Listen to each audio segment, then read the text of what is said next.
Ever wanted to grow sweet, juicy blueberries right in your own backyard? In today's video, I'll show you how to plant blueberries the right way so you can enjoy a big harvest year after year. Whether you're a total beginner or just looking for better results, stick around. There's one soil trick that makes all the difference. We'll cover everything from choosing the right plant, preparing the soil, and watering correctly, to care tips that keep your bushes healthy for years. Let's get started. Choose the right variety. First, pick a variety that matches your climate. If you live in a colder area, try northern highbush. In warmer regions, go for southern highbush or rabbiteye. Choosing the right type means healthier plants and sweeter berries. This time, I purchased homeberry. Homeberry is one of the rabbiteye varieties that is particularly suitable for home cultivation. Soil preparation. For blueberry soil, use a mixture of peat moss, akadama soil, and leaf mold in a ratio of 433. Never plant them in clay-heavy, soggy soil. Blueberries need well-draining ground or a raised bed.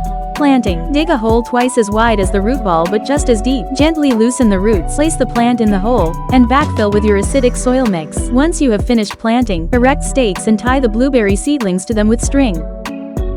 Watering. Blueberries have shallow roots, so they need consistent moisture, about 2.5 centimeters 1 inch of water per week. And that's how to plant blueberries for a sweet harvest every summer. If you found these tips helpful, give this video a thumbs up, subscribe for more beginner gardening tips, and comment below. What's your favorite fruit to grow at home?